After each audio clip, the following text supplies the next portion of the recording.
નમસ્કાર દોસ્તો, આપ સર્વોને વર્લ્ડ ઇન બોક્સ પર આવકારું છું। મુખ્ય પરીક્ષાની તૈયારીના ભાગ સ્વરૂપે તમે ઘણા બધા નિબંધો તૈયાર કર્યા હશે। આજે આપણે એક વધારાનો ટોપિક એડ કરીએ। આજે આપણે સોશિયલ મીડિયાના લાભાલાભ આ મુદ્દા ઉપર ચર્ચાઓ કરવી છે। દોસ્તો, આ ખૂબ અગત્યનો ટોપિક છે। જીપીએસસીની વિવિધ પરીક્ષાઓમાં ભૂતકાળમાં વર્ણનવાળા સવાલો જવાબોમાં આ પ્રશ્ન ઓલરેડી આવી ચૂક્યો છે, એટલે મેઇન્સમાં ઓલરેડી પૂછાયેલો પ્રશ્ન તો છે જ। સાથોસાથ અત્યારની વૈશ્વિક સમાજ વ્યવસ્થા, અર્થવ્યવસ્થા, રાજનીતિ દરેક મુદ્દાઓને ધ્યાનમાં રાખીને સોશિયલ મીડિયા એક એકદમ શક્તિશાળી એક્ટિવ પ્લેટફોર્મ અને માધ્યમ છે। તો આ એક એવો ટોપિક છે કે જે દરેક પ્રકારના લોકોને પ્રભાવિત કરે છે। વિશ્વની 5 બિલિયનથી વધારે આબાદી સોશિયલ મીડિયાનો ઉપયોગ કરે છે। ટકાવારીમાં હું જો તમને વાત કરું તો વિશ્વની આશરે 64% આબાદી સોશિયલ મીડિયાના અલગ અલગ પ્લેટફોર્મ્સનો ઉપયોગ કરી રહી છે। ભારતમાં પણ સોશિયલ મીડિયાનો ઉપયોગ કરનારા લોકોની સંખ્યા આજે 50 કરોડથી પણ વધી ચૂકી છે। એટલે કહેવાનો મારો ભાવાર્થ એમ છે કે સોશિયલ મીડિયા એ એટલું પ્રભાવશાળી માધ્યમ બની ચૂક્યું છે કે જે અત્યારની માનવ સંસ્કૃતિનું એક અભિન્ન અંગ છે। એના વગર માણસના કાર્યો કે માણસની દૈનિક પ્રવૃત્તિની કલ્પના અત્યારના ધોરણે કરવી થોડીક મુશ્કેલ થઈ જાય।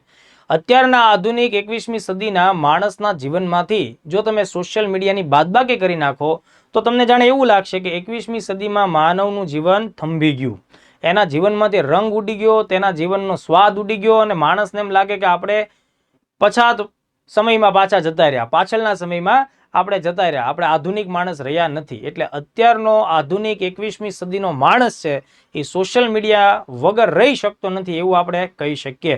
હવે જો સૌથી પહેલા આ ટોપિક બહુ જ ગહન છે, આમાંથી સવાલ પૂછાય નિબંધમાં તો આપણને કેવી રીતે પૂછી શકાય। તો પહેલા તો આપણે શીર્ષક સમજીએ દોસ્તો। શીર્ષક કંઈક આ રીતે આવશે, સોશિયલ મીડિયાના લાભાલાભ। જોડણીના દૃષ્ટિકોણથી ખાસ ધ્યાન રાખજો, સોશિયલ મીડિયા એ ગુજરાતી મૂળ શબ્દ નથી, એટલે આપણે સીધું જ એનું ટ્રાન્સલેશન સોશિયલ મીડિયા તરીકે જ કરીએ છીએ, એટલે ટ્રાન્સક્રિપ્શન જ કરીએ છીએ। એટલે પેપર કાઢવાવાળા વ્યક્તિ દ્વારા કદાચ આવો જોડણી ન પણ સેટ થાય અને એના સ્થાન ઉપર આવું પણ લખાયેલું તમને જોવા મળી શકે અને અપવાદ કેસમાં કદાચ આવો શબ્દ વપરાય તો પણ તમારે નવાઈ ન પામવું, સોશિયલ મીડિયા। તો અહીંયા ટોપિક કંઈક આ રીતે રજૂ થાય કે સોશિયલ મીડિયાના લાભાલાભ, એટલે કે સોશિયલ મીડિયા લાભદાયી પણ છે, સોશિયલ મીડિયા છે એના કેટલાક ગેરલાભો પણ છે। તો ઉમેદવાર પાસે એવી અપેક્ષા રાખવામાં આવે કે તમે બંને પ્રકારના દૃષ્ટિકોણ ઉપર પ્રકાશ પાડો, બરાબર। હવે આપણે એવું નહીં માનવાનું કે સોશિયલ મીડિયા છે એના એકલા ફાયદાઓ જ છે, પછી ભલે આપણને એના ફાયદાઓ વધારે દેખાતા હોય પણ સાથે તેના પડકારોને પણ ધ્યાને રાખવાના। કેટલાક લોકો એવું માનતા હોય કે સોશિયલ મીડિયા છે એ એકલું નુકસાનકારક જ છે, બરાબર, ગેરલાભદાયી જ છે। તો તમારે એવો વ્યક્તિગત અપ્રોચ અહીંયા રાખવાનો નથી, તમારે અહીંયા થોડુંક વ્યાપક દૃષ્ટિકોણથી ટોપિકને સમજવાનો છે। એટલે જુઓ દોસ્તો, વિજ્ઞાન કે ટેકનોલોજીનું કોઈ પણ ક્ષેત્ર આવશે, બરાબર, તેના હંમેશા બે પાસાઓ હોવાના જ છે। એ દરેક પરિસ્થિતિમાં બે પાસા આપણી સામે આવવાના જ છે, પણ આપણે જોવાનું કે વિશ્વમાં વધારે પડતા લોકો એનો કેવો લાભ લે છે, સારો કે એની સામે પડકારો અનુભવે છે। જો લાભ સારો લેવાતો હોય તો આપણે એના પક્ષમાં વધારે દલીલ કરવી જોઈએ અને એની નુકસાનીને આછા પાતળા અંશે દર્શાવવી જોઈએ। એટલે ટોપિક કંઈક તમારી પાસે આવી અપેક્ષા રાખે છે કે સોશિયલ મીડિયા, તો આપણે એના બંને પાસાઓને ધ્યાને રાખીને ચર્ચા કરીશું। એક, તેના લાભો વિશે આપણને ખ્યાલ હોવો જોઈએ અને તેનાથી સંભવિત થતા ગેરલાભો, એટલે કે સંભવિત ગેરલાભો અથવા તેના જે કંઈ પડકારો છે, એનાથી જે સમસ્યાઓ ઊભી થાય છે, બરાબર, તેના અતિરેક ઉપયોગથી જે કંઈ પ્રકારના નવા સામાજિક પ્રશ્નો કે આર્થિક પ્રશ્નો કે જે કંઈ પણ નેગેટિવિટી ઊભી થાય છે તેને પણ આપણા જવાબમાં સ્થાન તો મળવું જ જોઈએ। પણ આ બંને કેસમાં ખાસ ધ્યાન રાખો, જ્યારે વિશ્વભરમાં સામાન્ય માણસ અત્યારે તેનો રોજિંદા લાઈફમાં ઉપયોગ કરે છે, વિવિધ દેશોની સરકારો, આંતરરાષ્ટ્રીય સંગઠનો, ગવર્નન્સ માટેની જે વિવિધ એજન્સીઓ આજે ભરપૂર રીતે તેનો ઉપયોગ કરે છે, ખુદ આપણા દેશના પ્રાઇમ મિનિસ્ટર માનનીય વડાપ્રધાન શ્રી નરેન્દ્ર મોદીજી એ પણ સક્રિય રીતે એનો ઉપયોગ કરે છે। એટલે આ પ્લેટફોર્મ છે એની સકારાત્મક બાબત ઉપર આપણે વધારે ફોકસ કરવાનું છે। એટલે આપણો જવાબ આ બંનેમાં જો 50% એટલે કે 50-50% આપણે રાખવાનો નથી, બરાબર છે। અહીંયા સોશિયલ મીડિયાના લાભ વધારે દર્શાવવાના છે, એટલે આ મુદ્દાને આપણે 70% અને ગેરલાભો ઉપર પ્રકાશ પાડવાનો છે, તો આપણા જવાબનો 30% કન્ટેન્ટ એના ઉપર મૂકવાનો છે.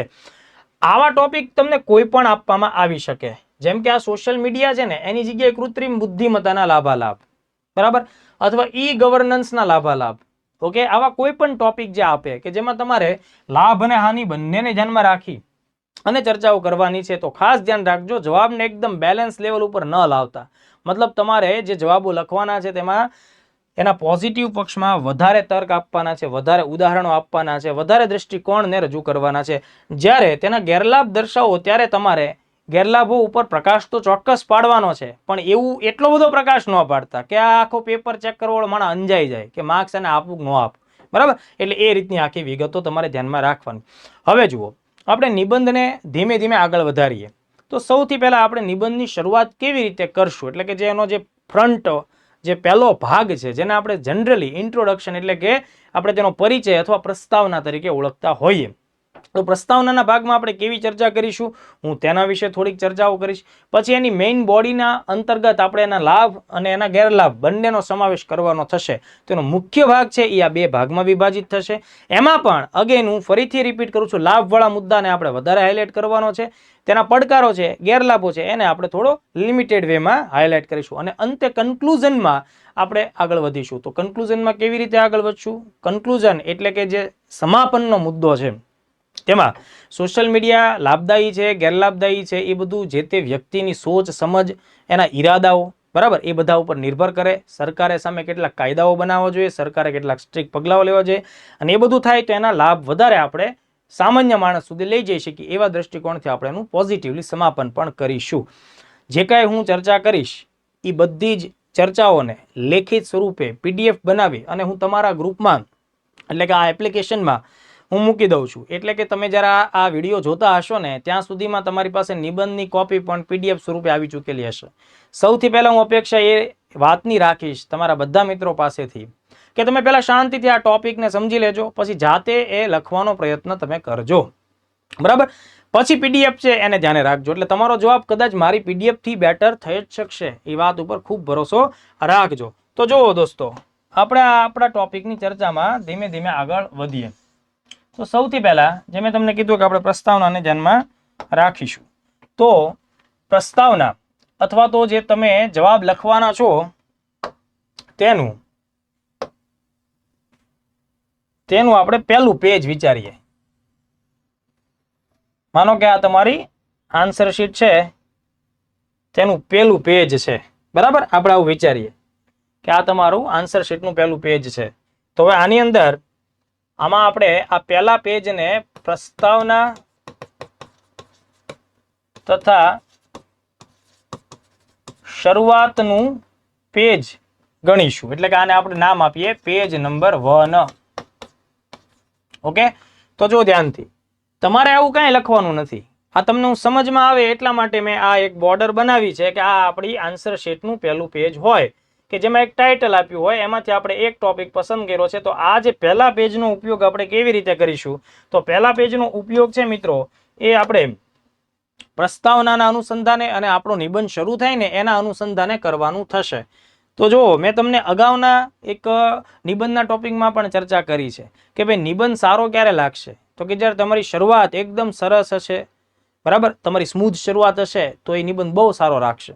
એના માટે થઈને આપણે શું કરીએ તો કે સૌથી પહેલા નિબંધની શરૂઆત આપણે એક કથનથી કરવી જોઈએ, કોઈ એક ચોક્કસ પ્રકારનું સરસ મજાનું સ્ટેટમેન્ટ, બરાબર, એક એવું સુંદર સરસ મજાનું નાનું સ્ટેટમેન્ટ કે જે આ ટોપિક સાથે સંબંધ ધરાવતો હોય, અને એ પાછું કોઈ ગણમાન્ય વ્યક્તિ દ્વારા લખાયું હોય, કોઈ લેખક હોઈ શકે, કોઈ રાજનેતા હોઈ શકે, કોઈ ફિલોસોફર હોઈ શકે, બરાબર. ચલો આપણને એ ફિલોસોફર કે લેખકથી તે કોઈ પરવા નથી, પણ તમારું જે વાક્ય છે ને એ ટોપિક સાથે બંધ બેસતું હોવું જોઈએ.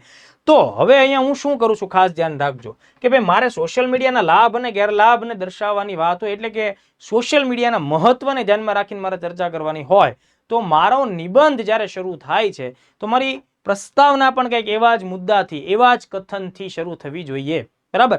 તો હવે એમાં હું કોને પસંદ કરીશ? તો કે ભાઈ આખા વિશ્વમાં સૌથી વધુ સોશિયલ મીડિયા ફોલોવર્સની સંખ્યા ધરાવતા કોઈ માણસ હોય, રાજનીતિજ્ઞ હોય, તો એ ભારત દેશના યશસ્વી વડાપ્રધાન સાહેબ પોતે જ છે. કે જે સોશિયલ મીડિયાનો વર્ષોથી ઉપયોગ કરે છે, મતલબ કે જ્યારથી છેલ્લા 20 વર્ષોમાં સોશિયલ મીડિયાની જે ઉત્ક્રાંતિ થઈ દોસ્તો, એ શરૂઆતના દોરથી જ એમનો સારો ઉપયોગ કરે છે. વધતા એમણે ભારતીય પ્રશાસનમાં સોશિયલ મીડિયાને એક ચોક્કસ સ્થાન પણ આપ્યું છે. બરાબર, તો એવા જ વ્યક્તિના કથનથી આપણે શરૂઆત કરીએ. એટલે કે તમે સમજી ગયા છો કે હું વડાપ્રધાન નરેન્દ્ર મોદી સાહેબના એક બહુ અગત્યના કથનથી આપણી વાતને આગળ વધારીશ. એટલે એમણે શું કીધું છે, તો એમનું વાક્ય કંઈક આવું છે કે ભાઈ સોશિયલ મીડિયા સામાજિક ભેદભાવોને દૂર કરી રહ્યું છે. તે મૂલ્યોના આધારે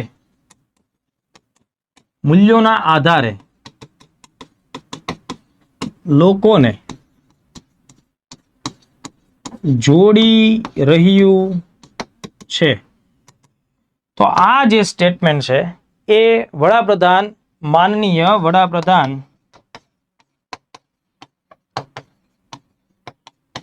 શ્રી નરેન્દ્ર મોદીજીનું બહુ જ અગત્યનું સ્ટેટમેન્ટ થાય. તો આપણો નિબંધ શરૂઆત પામે છે. તો આવા સરસ મજાના સુંદર વાક્યથી એક અગત્યના પ્રભાવશાળી કથનથી થવી જોઈએ કે સોશિયલ મીડિયા સામાજિક ભેદભાવોને દૂર કરી રહ્યું છે અને મૂલ્યોના આધારે લોકોને જોડી રહ્યું છે. એટલે સોશિયલ મીડિયા આપણી એક ઓળખ ઊભી કરે છે. કોના આધારે? તો કે ભાઈ આપણી જાતિ, જ્ઞાતિ કે આપણે કયા શહેરથી બિલોંગ કરીએ છીએ એના આધારે નહીં, પણ આપણે શું વિચારીએ છીએ એ વિચાર આપણે લોકોને આપીએ છીએ. બરાબર, એ વિચારથી કેટલાક મૂલ્યો સુદૃઢ બને છે, નવા મૂલ્યો છે એ આકાર પામે છે. એટલે મૂલ્યોના આધારે લોકોને જોડી રહ્યું છે.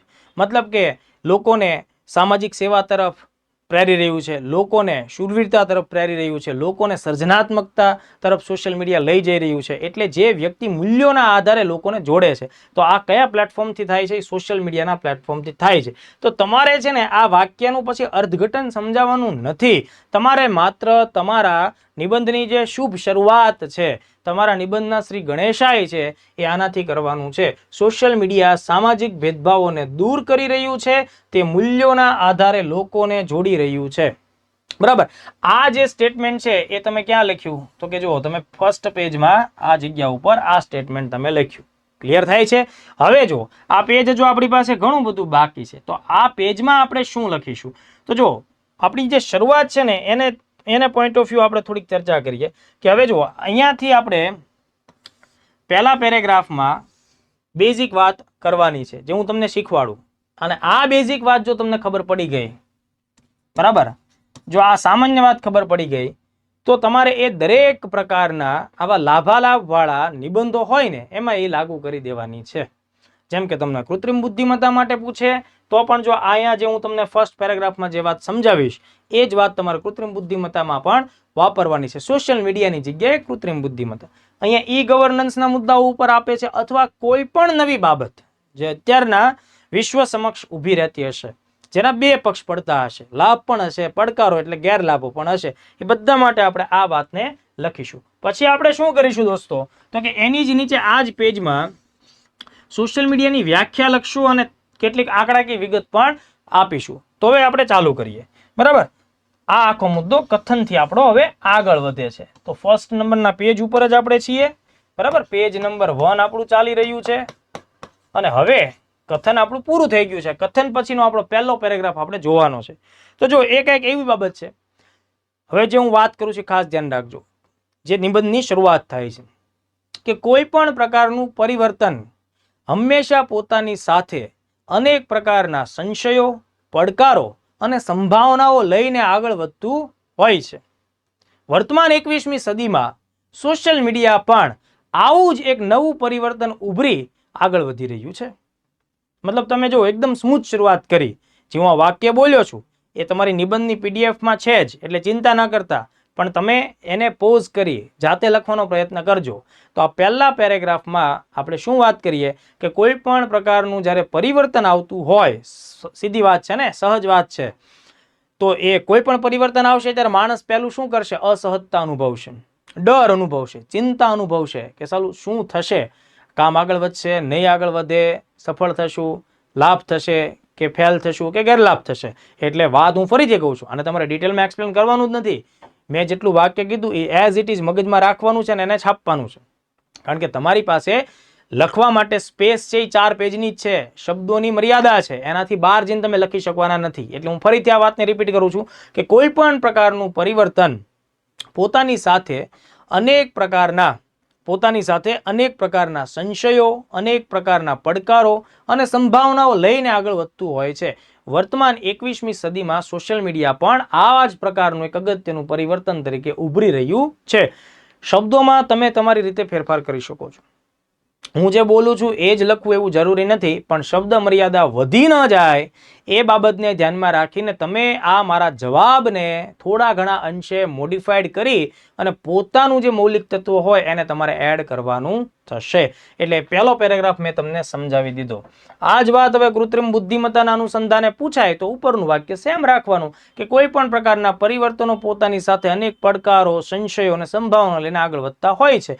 વર્તમાન ટેકનોલોજીના સમયમાં કૃત્રિમ બુદ્ધિમત્તા પણ આવું જ એક પરિવર્તન આપણને જોવા મળી રહ્યું છે. હવે માનો કે આ જ વસ્તુ ઈ ગવર્નન્સના પોઈન્ટ ઓફ વ્યૂ પૂછાય છે અથવા બીજી કોઈ પણ XYZ બાબત માટે પૂછાય, શરૂઆત તમારી કોમન રાખવાની છે. સોશિયલ મીડિયાની જગ્યાએ એ શબ્દને ફિટ કરવાનો છે અને તમારા જવાબને આગળ વધારવાનો થશે. હવે જુઓ દોસ્તો, હવે આપણે ઇન્ટ્રોડક્શનમાં જ આ પહેલા 3-4 વાક્યનો પેરેગ્રાફ આપ્યા પછી સેકન્ડ પેરેગ્રાફ ઉપર આપણે આવીએ છીએ. તો જુઓ, સામાન્ય રીતે જે સોશિયલ મીડિયા શબ્દનો આપણે પ્રયોગ કરીએ છીએ, બરાબર, તો આ જે સોશિયલ મીડિયા શબ્દ છે આપણો, એનો મતલબ શું થાય? સોશિયલ મીડિયા, સામાજિક મીડિયા, સોશિયલ મીડિયાનો મતલબ શું થાય એ વાત આપણે કરવાની. તો જો સામાન્ય રીતે સોશિયલ મીડિયા એટલે ઇન્ટરનેટના માધ્યમથી ચાલતા એવા ઓનલાઈન પ્લેટફોર્મ્સ અથવા એવી વેબસાઇટ્સ કે જ્યાં દુનિયાભરના લોકો કોઈ પણ પ્રકારના ભેદભાવ વગર પોતાની એક આભાસી ઓળખ ધરાવી શકે છે. પોતાના વિચારો, પોતાની કળાઓ, પોતાના કૌશલ્યો, પોતાની લાગણીઓને અભિવ્યક્ત કરી શકે છે અથવા અન્ય લોકો દ્વારા અભિવ્યક્ત થયેલી લાગણીઓ સાથે એ જોડાઈ પણ શકે છે, એટલે પ્રતિક્રિયા પણ આપી શકે છે. તો જુઓ દોસ્તો, સોશિયલ મીડિયાની વ્યાખ્યા તમારા મટીરિયલમાં તમને હું સરસ રીતે આપીશ. અહીંયા તમે આ વ્યાખ્યાને સમજવાનો પ્રયત્ન કરો. આપણે જ્યારે સોશિયલ મીડિયાની વાત કરી રહ્યા છીએ તો સોશિયલ મીડિયા શું છે ભાઈ? તો કે ઇન્ટરનેટના માધ્યમથી કાર્યરત ઓનલાઈન પ્લેટફોર્મ્સ છે, બરાબર, ઓનલાઈન વેબસાઇટ્સ છે કે જ્યાં કોઈ પણ વ્યક્તિ, બરાબર, કોઈ પણ વ્યક્તિ એટલે કે વ્યક્તિ શું કરે? પોતાની એક આભાસી ઓળખ ઊભી કરી શકે છે.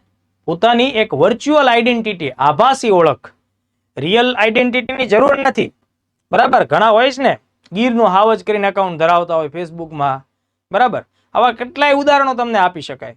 તો આવા ઘણા બધા લોકો હોય કે જે ઓનલાઈન પ્લેટફોર્મ્સ કે વેબસાઇટ્સ ઉપર પોતાની શું કરી શકે? એક આભાસી ઓળખ ધરાવી શકે.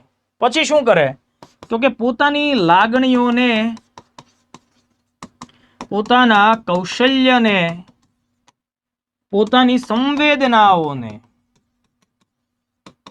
પોતાના વિચારોને, બરાબર, હજી તમે આને લાંબુ કરી શકો. લાગણીઓ, કૌશલ્ય, સંવેદના, વિચારોને અભિવ્યક્ત એટલે કે રજૂ કરી શકે, બરાબર. પોતાની લાગણીઓ, પોતાના વિચારો, બરાબર, પોતાના કૌશલ્ય એ બધાને રજૂ કરી શકે. ઓકે, પોતે રજૂ કરી શકે અથવા આવી જ રીતે બીજા કોઈ વ્યક્તિ દ્વારા પોતાની લાગણીઓ કે અભિવ્યક્તિઓને ઓનલાઈન પ્લેટફોર્મ્સના માધ્યમથી રજૂ કરવામાં આવી હોય તો તેના ઉપર પ્રતિક્રિયા પણ આપી શકે. એટલે આગળનો શબ્દ ઉપર જેની પર મારે ફોકસ કરવાનું છે એ શું થાય? તો કે ભાઈ પોતાની અથવા અન્યોની અભિવ્યક્તિઓ પર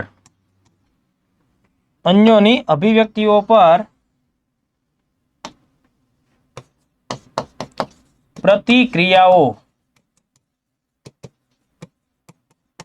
આપી શકે. દાખલા તરીકે હવે આ વાતનો મતલબ હું તમને સમજાવું કે ભાઈ જુઓ, સોશિયલ મીડિયા એટલે ઇન્ટરનેટના માધ્યમથી ચાલતા એવા ઓનલાઈન પ્લેટફોર્મ્સ કે વેબસાઇટ કે જ્યાં કોઈ પણ વ્યક્તિ પોતાની એક આભાસી ઓળખ ઊભી કરી શકે, પોતાના વિચારો, પોતાની લાગણીઓ, પોતાનું કૌશલ્ય, બરાબર, પોતાની સંવેદનાઓને રજૂ કરી શકે, અભિવ્યક્ત કરી શકે.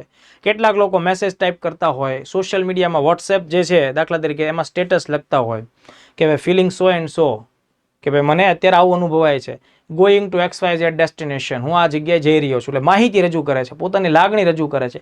કેટલાક લોકો યુટ્યુબ ઉપર ગીત ગાતા હોય, બરાબર, જોક્સ કરતા હોય, ઓકે, પોતાની અંદર રહેલું જે કૌશલ્ય છે, દાખલા તરીકે કોઈને યોગાસન ખૂબ સારા આવડે છે તો એ પોતે એને રજૂ કરે છે. આ વાત સમજમાં આવી? તો કહેવાનો ભાવાર્થ એમ કે સોશિયલ મીડિયા ઓનલાઈન પ્લેટફોર્મ્સ છે, ઇન્ટરનેટના માધ્યમથી ચાલતી એવી ઓનલાઈન વેબસાઇટ્સ છે, એક માધ્યમ છે કે જ્યાં કોઈ પણ વ્યક્તિ પોતાની આભાસી ઓળખ ધરાવી શકે છે અને પોતાની જરૂરિયાત ક્ષમતાઓ મુજબ પોતાની લાગણીઓ કે સંવેદનાઓને ધ્યાને રાખીને પોતાના વિચારોને અભિવ્યક્ત પણ કરી શકે છે. એવી જ રીતે અન્યોના આવા જ જે એક્સપ્રેશન્સ આવ્યા હોય એની પર પ્રતિક્રિયા આપી શકે, લાઇક કરી શકો, ડિસલાઇક કરી શકતા હો છો, કમેન્ટ્સ કરતા હો છો, તમે એને શેર કરતા હો છો, તમે શું કર્યું ભાઈ? પ્રતિક્રિયાઓ આપી. તો વિશ્વમાં આ રીતે સોશિયલ મીડિયાનો બેઝિક તમને ખ્યાલ આવવો જોઈએ. હવે તમારે આ જ પેરેગ્રાફને આગળ લઈ જવાનો છે કે ભાઈ વિશ્વમાં સોશિયલ મીડિયા પ્લેટફોર્મ્સની સંખ્યા ખૂબ જ વિશાળ છે. જે પૈકી અગત્યના પ્લેટફોર્મ્સના તમારે નામ લખવાના છે. જેમ કે તમે એવું લખી શકો કે ભાઈ વિશ્વમાં સોશિયલ મીડિયા પ્લેટફોર્મ્સની સંખ્યા તો અસંખ્ય છે, પણ તેમ છતાં આપણે કેટલાકના નામ લખીએ, જેમ કે ફેસબુક, યુટ્યુબ, ઇન્સ્ટાગ્રામ, ભૂતકાળમાં આપણે જેને ટ્વિટર કહેતા હતા એ ટ્વિટર અથવા અત્યારનું એક્સ, બરાબર, કુ, ઓકે, પછી બીજા તમે ઘણા આમાં લખી શકો છો, ઓકે, તમે બીજા 4-5ના નામ પણ આમાં એડ કરી શકો છો, બરાબર, જેમ કે ટિકટોક છે. તો આ બધી સોશિયલ મીડિયા સાઇટ્સ જ છે. તો આવા બધા એક્ઝામ્પલ્સ આપણે લખી શકીએ કે ભાઈ ઘણા બધા અસંખ્ય પ્લેટફોર્મ્સ છે, જે પૈકી ફેસબુક, યુટ્યુબ, ઇન્સ્ટાગ્રામ, ટ્વિટર, કુ, ટિકટોક, બરાબર, વોટ્સએપ પણ આપણે લખવું જ જોઈએ, વગેરે, બરાબર, વગેરે પ્રમુખ અને મોખરે તથા પ્રભાવશાળી પ્લેટફોર્મ્સ તરીકે કાર્યરત છે. જો દોસ્તો, સૌથી વધુ વિશ્વમાં એકાઉન્ટ ધરાવતું જો કોઈ પ્લેટફોર્મ હોય તો એ ફેસબુક છે, સૌથી હાઈએસ્ટ. 2004માં ફેસબુકની સ્થાપના થયેલી, તાજેતરમાં એને 2 દાયકા પૂરા થયા 2024માં, એટલે 2025 એટલે 21 વર્ષ થયા ને. તો ફેસબુક વિશ્વમાં સૌથી વધુ એકાઉન્ટ્સ ધરાવે છે, બરાબર. પછી એ જ કંપની છે તો આજે મેટા તરીકે ઓળખાય છે. તો મેટા અંતર્ગત ફેસબુક આવશે, ઇન્સ્ટા, વોટ્સએપ, આ બધી એક જ કંપનીની અલગ અલગ પ્રોડક્ટ્સ છે. તો આપણે એ બધી લપમાં નહીં પડીએ. આપણે શું કહેશું કે ભાઈ વિશ્વમાં અત્યારે ઘણા બધા અસંખ્ય સોશિયલ મીડિયા પ્લેટફોર્મ્સ મને જોવા મળે છે, પણ એ પૈકી આ બધા મોખરે છે. ફેસબુક સૌથી વધારે યુઝર્સ ધરાવે છે. તો આ જે મેં બેઝિક વાત કીધી, પછી તમે આટલું લખ્યા પછી આગળ વધો કે ઉપરોક્ત પ્લેટફોર્મ્સ એ અત્યારના આધુનિક માનવના જીવનમાં એક અગત્યનું અભિન્ન અંગ બની ચૂક્યું છે. આજનો વ્યક્તિ સવારે જાગવાથી લઈ અને રાતે સુવા સુધીની લગભગ તમામ પ્રકારની પ્રવૃત્તિઓમાં સોશિયલ મીડિયામાં રચોપચો તમને જણાય છે, બરાબર. વિશ્વમાં મેં તમને હમણાં અગાઉ આંકડા કીધા એમ 5 બિલિયનથી બરાબર વધારે પબ્લિક, ટોટલ 8 બિલિયન પ્રજા છે, 800 કરોડની આબાદીમાં 500 કરોડથી વધારે લોકો આખી દુનિયામાં સોશિયલ મીડિયાનો સક્રિય ઉપયોગ કરે છે. ટકાવારીમાં આપણે વાત કરીએ તો એ જ પેરેગ્રાફમાં આપણે લખવું જોઈએ કે ભાઈ વૈશ્વિક આબાદીનો આશરે 64% હિસ્સો અથવા 64% આબાદી સોશિયલ મીડિયા નો સક્રિય ઉપયોગ કરે છે. આવી વાત આપણે લખી શકીએ.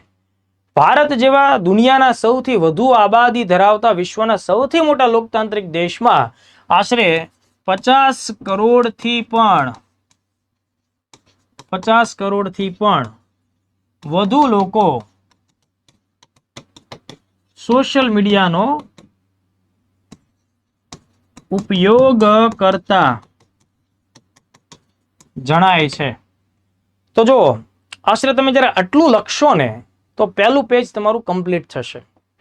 મતલબ તમે ટાઇટલ સમજ્યા પછી તમે કથન લખ્યું અને કથન લખ્યા પછી આપણું એક માસ્ટર સ્ટેટમેન્ટ તમે લખ્યું કે કોઈ પણ પરિવર્તનવાળી વાત મેં જે તમને સમજાવી તે પછી તમે ઇન્ટ્રોની અંદર જ સેકન્ડ મોટા પેરેગ્રાફમાં આવ્યા ને એમાં તમે સમજાવ્યું કે ભાઈ સોશિયલ મીડિયા એટલે શું. તો કે સોશિયલ મીડિયા એક ઓનલાઈન ઇન્ટરનેટ આધારિત ચાલતી પ્લેટફોર્મ્સ કે વેબસાઇટ છે કે જ્યાં કોઈ પણ વ્યક્તિ પોતાની એક આભાસી ઓળખ ધરાવી શકે છે, આભાસી ઓળખ જનરેટ કરી શકે છે. પછી તો કે એ પોતાની ઓળખ સ્થાપિત કર્યા બાદ પોતાની અભિવ્યક્તિ, પોતાની લાગણીઓને શું કરી શકે છે, રજૂ કરી શકે છે અને એવી જ રીતે અન્યોની આ પ્રકારની અભિવ્યક્તિઓને પ્રતિક્રિયા પણ આપી શકે છે. આ અત્યારે એટલું મજબૂત બની રહ્યું છે કે વિશ્વમાં એટલા લોકો, એટલી ટકાવારીના લોકો એનો ઉપયોગ કરે છે. બરાબર. આટલા મુદ્દા જ્યારે તમે લખશો મિત્રો એટલે મને પૂરો વિશ્વાસ છે કે અહીંયા તમારું પેજ નંબર 1 જે છે એ કન્ક્લુડ થશે. તો હવે આપણે પેજ નંબર 2 ની ચર્ચા કરવાની થશે. તો પેજ નંબર 2 માં આપણે કેવી રીતે આગળ વધીએ એને જોઈએ. તો દોસ્તો પ્રસ્તાવનાનું પેજ પૂરું કર્યા બાદ તમારો પ્રવેશ થાય છે તમારા નિબંધના મુખ્ય ભાગમાં. આ મુખ્ય ભાગ એ આપણી સમજ માટે આપણે વિચારીએ છીએ. તો ટોપિકની અનુકૂળતા મુજબ, ટોપિકની જરૂરિયાત મુજબ આપણે મુખ્ય ભાગમાં કેવા કેવા તર્કો આપવાના છે એની આપણે ચર્ચા કરીએ. તો આપણો અહીંયાનો જે વિષય છે સોશિયલ મીડિયા, તો એ આપણા મુખ્ય ભાગનો મુખ્ય મુદ્દો થાય છે. તો આપણે પેજ નંબર 2 બરાબર, દાખલા તરીકે આપણા નિબંધમાં આને કન્સિડર કરીએ છીએ પેજ નંબર 2 તરીકે. આ તમને સમજાય એટલા માટે આ વસ્તુને આપણે ડ્રો કરીએ છીએ. ક્લિયર? તમારે આવો કોઈ પ્રકારનો નવો સિલસિલો ઊભો કરવાનું નથી પેપરમાં. પેજ નંબર 2 અને 3 ટોટલ તમને 4 પેજ આપશે. એમાંથી 2 અને 3 આ એટલો જે સ્પેસ છે એ તમારે મુખ્ય ભાગ તરીકે વાપરવાનો છે. હવે મુખ્ય ભાગમાં 2 દ્રષ્ટિકોણની ચર્ચા કરવાની છે, તેના લાભ તથા તેના ગેરલાભો, એટલે કે ફાયદાઓ તથા ગેરફાયદાઓ. તો જુઓ, આ જે બીજા નંબરનું પેજ છે એ આપણે લાભથી આગળ વધારીએ, એના ફાયદાઓ તરફ આગળ લઈ જશું.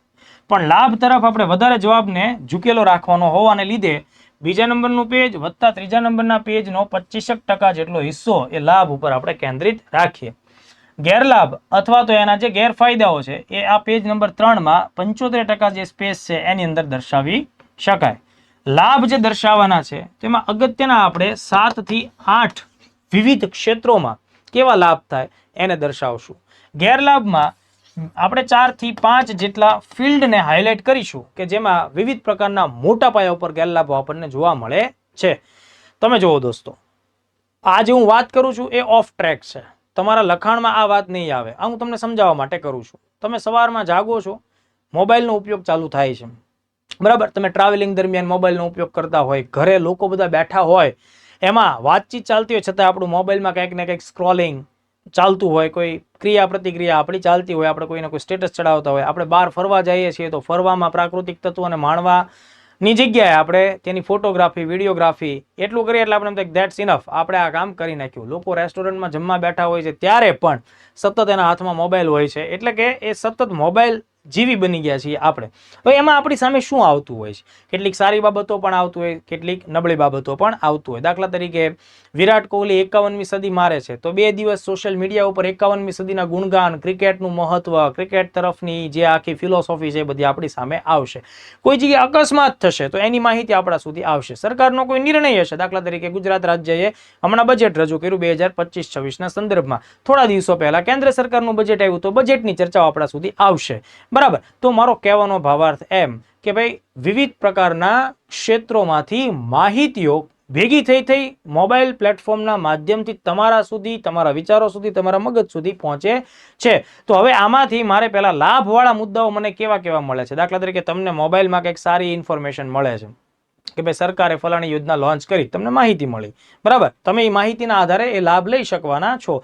તમને એવી માહિતી મળી કે ભાઈ સરકારે આપાતકાલીન કોઈ સ્થિતિમાં કેવી રીતે વર્તન રાખવું તો એના અંગેની સૂચના આપી. કોઈ જગ્યાએ કોઈ સાંસ્કૃતિક કાર્યક્રમ આયોજિત થાય છે તો એની ઇન્ફોર્મેશન મળી. તો કહેવાનો ભાવાર્થ એમ કે વિવિધ પ્રકારની માહિતીઓ જે રોજ સ્ક્રોલિંગથી આપણી નજર સામેથી પસાર થાય છે એને જ આપણે 2 ભાગમાં વિભાજિત કરવાની પદ્ધતિ અહીંયા નિરૂપિત કરવાની છે.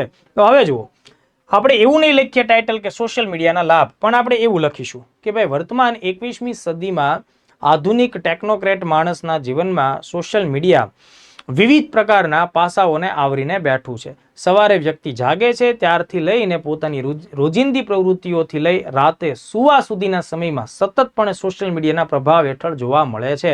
આ સોશિયલ મીડિયા માણસને ઘણી બધી રીતે ફાયદાકારક થાય છે, જેમ કે નીચે મુજબ આ ફાયદાઓ આપણને જોવા મળે છે. તો આટલું મુદ્દા લખ્યા બાદ તમે આ પેજની અંદર એટલું અહીંયા સુધીમાં લખ્યા બાદ નંબરિંગ સાથે આન્સર કરી શકો છો, જેમ કે 1 2 3 અથવા ABCD સ્મોલ ABCD, એ ડિપેન્ડ કરે છે. રોમન આંકડાઓમાં પણ તમે તમારા આન્સરના મુદ્દાઓ લખી શકો. એવું કશું ના લખવું હોય તો જસ્ટ સિમ્પલ ડેશ લાઇન થી પણ તમે લખી શકો છો. ઓકે, તો ચલો હવે જુઓ, લાભવાળી બાબતમાં આપણે પહેલા આગળ વધીએ છીએ. એટલે પેજ નંબર 2 ની હું વાત કરી રહ્યો છું, જે તમારા નિબંધનો મુખ્ય ભાગ છે, લાભવાળી બાબત. ઓકે, તો એમાં જુઓ, હું પહેલો લાભ ક્યાં બતાવું છું, તો મને એવું દેખાય છે કે સોશિયલ મીડિયાના લાભ, સોશિયલ મીડિયાના ઉપયોગથી, એના યોગ્ય ઉપયોગથી વિશ્વભરમાં લોકતંત્રને મજબૂતી મળે છે. એટલે હું અહીંયા એક એ વાત રજૂ કરવા માંગુ છું કે સોશિયલ મીડિયા લોકતંત્રને સ્ટ્રોંગ બનાવે છે, લોકતંત્રની સ્ટ્રેન્થને મજબૂત બનાવે છે, સ્ટ્રેન્થ એની વધારે છે, તેના પાયા એકદમ મજબૂત કરે છે. બરાબર, તો તમને એમ થાય કે સર એ કેવી રીતે, તો આપણે એવું કહી શકીએ કે જો સોશિયલ મીડિયા લોકતંત્રને કેવી રીતે મજબૂત બનાવે છે, તો સૌથી પહેલા તમે ખાસ ધ્યાન રાખો, વિશ્વભરમાં ભ્રષ્ટ સરકારો ના પતનમાં સોશિયલ મીડિયાનો ફાળો. સોશિયલ મીડિયાના માધ્યમથી દુનિયામાં ઘણી બધી જગ્યાએ સરકારો ઉથલાવી નાખવામાં આવી હોય એવા ઉદાહરણો આપણને જોવા મળ્યા છે. કારણ કે આજે દરેક નાગરિકની પાસે ઇન્ટરનેટ આધારિત મોબાઈલ ફોન છે, ઇન્ટરનેટ આધારિત સોશિયલ મીડિયા છે. એટલે જ્યારે કોઈ દેશમાં કોઈ સરકારના વિભાગ દ્વારા કે કોઈ સરકારના ગણમાન્ય લોકો દ્વારા ભ્રષ્ટાચાર કરવામાં આવ્યો હોય તો એની ખિલાફ જે રોષ ફેલાય છે એ સોશિયલ મીડિયાના માધ્યમથી ઝડપથી ફેલાય છે. એટલે ભ્રષ્ટાચારની વિરુદ્ધમાં ઝુંબેશ ચલાવવા માટે થઈ સોશિયલ મીડિયાને તમે એક મજબૂત હથિયાર તરીકે વાપરી શકો છો. એટલે આનાથી લોકતંત્ર મજબૂત થશે. બીજી એક વાત, જો દોસ્તો, સામાન્ય રીતે લોકતંત્રના આપણે 4 આધારભૂત સ્તંભો કહેતા હોઈએ, જેમ કે વિધાન બનાવવા વાળી સંસ્થા એટલે કે વિધાયિકા, જેને સંસદ પણ કહી શકાય. બીજી છે કાર્યપાલિકા, કે જે નક્કી કરેલા નિયમોને લાગુ કરાવે છે. બરોબર લાગુ થાય છે કે નહીં, ન્યાય થયો અન્યાય થયો, એના માટે આપણે ત્રીજો સ્તંભ ન્યાયપાલિકાને ગણતા હોઈએ. બરાબર, દરેક દેશની ન્યાયિક વ્યવસ્થા. લોકતંત્રના ચોથા સ્તંભ તરીકે આપણે સામાન્ય રીતે મીડિયાને ગણતા હોઈએ કે ભાઈ મીડિયા છે એ જાગૃત પહેરનું કામ કરતી હોય, સરકારને પણ જાગૃત રાખે છે, સરકાર પણ કોઈ જગ્યાએ ખોટી નીતિ ન વાપરે, અન્યાય ન કરે એનું ધ્યાન રાખે છે. બરાબર, તો એ જનતાને પણ પોતાની જવાબદારીનું ભાન કરાવવાનું કામ મીડિયાનું હોય. પણ મિત્રો, આપણને ખબર છે કે મીડિયામાં ઘણી બધી જગ્યાએ મર્યાદાઓ રહેલી છે. બરાબર, પ્રિન્ટ મીડિયા દરેક બાબતને છાપી શકતું નથી, દરેક બાબત ઉપર એનું ધ્યાન રહેતું નથી. તો હવે મારે અહીંયા તમને એક નવો શબ્દ કહેવો જોઈએ દોસ્તો, કે આ સોશિયલ મીડિયા છેવાડાના માણસનો અવાજ બને છે. બરાબર, સોશિયલ મીડિયા છે એ શું બને છે ભાઈ? છેવાડાના માણસનો અવાજ બને છે. બરાબર, જે કામ મુખ્ય મીડિયા નથી કરી શકતું એ કામ કોણ કરે છે? Social media. સોશિયલ મીડિયા ઉપર તમે એવા ઘણા બધા વિડીયો વાયરલ થતા જોયા હશે કે જેમાં કોઈ વ્યક્તિ પોતાની દુઃખભરી કહાની, પોતાની સાથે થયેલા અન્યાયો કે પોતાની સંઘર્ષની બાબત કહેતો હોય કે ભાઈ મેં સરકારમાં કે ફલાણા વિભાગમાં વારંવાર રજૂઆત કરી હોવા છતાં પણ મારો કોઈ ઉકેલ લાવતું નથી. તો પોતાની સમસ્યાને લોકો વાચા આપે છે સોશિયલ મીડિયાના માધ્યમથી. તો આપણે એવું કહી શકીએ ને કે આ સોશિયલ મીડિયા છે એ લોકતંત્રનો જાણે કે 5મો સ્તંભ બનીને ઉભરી રહ્યો છે. તો તમે જો સોશિયલ મીડિયાના આટલા પોઝિટિવ પોઈન્ટ્સ લોકતંત્રને ધ્યાનમાં રાખીને કહી શકો. આ વાતને વધુ ઊંડાણપૂર્વક પણ જો દોસ્તો લઈ જઈ શકાય, પણ શબ્દોની મર્યાદા હોય એટલે તમે આવા 1-2 એક્ઝામ્પલ્સ આપી શકો. જેમ કે ભ્રષ્ટ સરકારોના પતનમાં સોશિયલ મીડિયા એ મજબૂત ફાળો આપી શકે છે. ખાસ ધ્યાન રાખજો, મજબૂત ફાળો આપી શકે છે. છેવાડાના માણસનો અવાજ બની શકે છે. એટલે અહીંયા તમને ગાંધીજી છે એના આદર્શો પણ દેખાય છે. બરાબર, છેવાડાના માણસને પણ પોતાના જે પ્રશ્નો છે એ દુનિયા સમક્ષ રજૂ કરવાની આખી એક તક સોશિયલ મીડિયા દ્વારા ઊભી થયેલી છે. દાખલા તરીકે જુઓ, ભ્રષ્ટ સરકારોના પતનમાં તમે એક એક્ઝામ્પલ લખી શકો. જેમ કે આજથી 10-15 વર્ષો પહેલા આરબ દેશોમાં એક આરબ સ્પ્રિંગ જોવા મળેલી, જેમાં આફ્રિકાના ઉત્તરી જે દેશો છે ત્યાં વત્તા એશિયાના કેટલાક દેશોમાં, યમન છે, એ બધા દેશોની અંદર ભ્રષ્ટ સરકારોની ખિલાફમાં બહુ મોટી ઝુંબેશ સોશિયલ મીડિયાથી ચાલેલી, જેમાં ત્યાંના શાસક પક્ષો દ્વારા જે કંઈ ભ્રષ્ટાચારો થયા એને વ્યાપક રીતે એના લીરા ઉડાડવામાં આવ્યા અને એ આક્રોશથી જનતા એટલી વ્યાકુળ બની ગઈ કે રોડ રસ્તા ઉપર આવી સરકાર પોલીસ પ્રશાસનનો સામનો કરી અને જે તે લોકોને ગાદી ઉપરથી હટાવી દીધા. ફોર એન એક્ઝામ્પલ, હમણાં જ અસદ શાસનનો સિરિયામાં અંત આવ્યો તો યુવાનો બહાર નીકળ્યા. બરાબર છે, આ યુવાનો બહાર નીકળ્યા, સોશિયલ મીડિયા એમને તાકાત આપી. એવી જ રીતે બાંગ્લાદેશની અંદર શેખ હસીના છે તો એનું શાસનને ઉથલાવવામાં પણ સોશિયલ મીડિયાએ એક ક્રાંતિની લહેર લાવી દીધી. તો આવા બધા એક્ઝામ્પલ્સ તમે આપી શકો. જ્યારે ભ્રષ્ટ સરકારોના પતનની વાત આવે ત્યારે આરબ સ્પ્રિંગ લખવાનું ભૂલતા નહીં. બરાબર છે, આરબ સ્પ્રિંગ છે એ ટ્યુનિશિયા દેશથી શરૂ થયેલી. ટ્યુનિશિયામાં સત્તા પરિવર્તન થયું. બહુ મોટો દેશ લિબિયા, એમાં ગદ્દાફીનું સરમુખત્યારશાહી શાસન હતું, એ ગદ્દાફીના શાસનનો ત્યાં અંત આવ્યો. યમનમાં પણ સત્તા ઉલટપુલટ થઈ. આવા ઘણા એક્ઝામ્પલ્સ આપી શકાય. પણ આરબ સ્પ્રિંગ લખવાથી તમારું એક લેવલ અપ નોલેજ છે એ ડિસ્પ્લે થશે. એટલે આ બાબતને અચૂકપણે ધ્યાને રાખજો. લોકતંત્રને મજબૂતી મળે છે. હજુ જો લોકતંત્રને મજબૂતી કેવી રીતે મળે, હું તમને એના 1-2 એક્ઝામ્પલ આપું. બરાબર, 1-2 એક્ઝામ્પલ આપણે આપીએ. જેમ કે જુઓ, લોકતંત્રને મજબૂત બનાવવા માટે શું જોઈએ? તો કે ભાઈ નિષ્પક્ષ રીતે માહિતીની આપ-લે થવી જોઈએ. બરાબર છે, અને ત્વરિતપણે આપ-લે થવી જોઈએ. તો આપણા દેશમાં કોઈ પણ પ્રકારે સરકાર કોઈ નીતિ ઘડે છે, કોઈ કાયદો બનાવે છે, કોઈ નવી યોજનાઓ અમલમાં લાવે છે, તો સોશિયલ મીડિયાના માધ્યમથી તેનો ઝડપથી પ્રસાર થાય છે. જેમ કે તાજેતરમાં સરકારોએ બજેટ રજૂ કર્યા તો જેવું જે સદનમાં ભાષણ થાય છે, સદનમાં કોઈ યોજનાનો ઉલ્લેખ થાય છે, તરત જ એ સોશિયલ મીડિયામાં વાયરલ થાય. તો જે તે વર્ગને એ વાતનું આશ્વાસન મળે, અચ્છા, મારી જરૂરિયાતોને ધ્યાનમાં રાખીને કેન્દ્ર કે રાજ્ય સરકારોએ આ પ્રકારના નિર્ણયો લીધા. સોશિયલ મીડિયા એમનો ભરોસો સરકાર ઉપર શું કરે છે? દ્રઢ કરે છે. બરાબર છે, સોશિયલ મીડિયાના માધ્યમથી સામાન્ય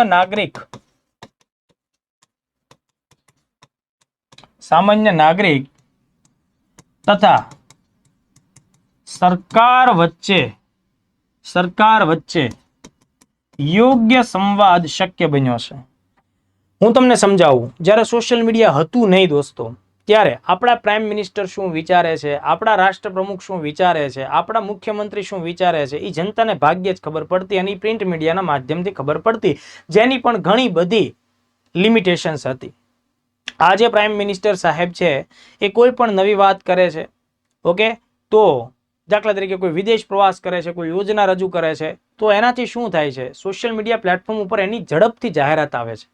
એ જાહેરાત ઉપર લોકો પોતાના રિએક્શન્સ આપે છે કે ભાઈ એ પોતે કંઈક ને કંઈક કમેન્ટ્સ લખે છે, પોતાના લાઇક, પોતાના ડિસલાઇક્સને રજૂ કરે છે.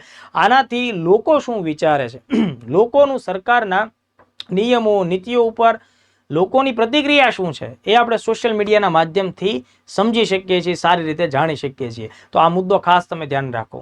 મતલબ તમારે ઘરે બેઠા સરકારને પોતાની વાત રજૂ કરવી છે તો તમે કરી શકો છો સોશિયલ મીડિયાથી.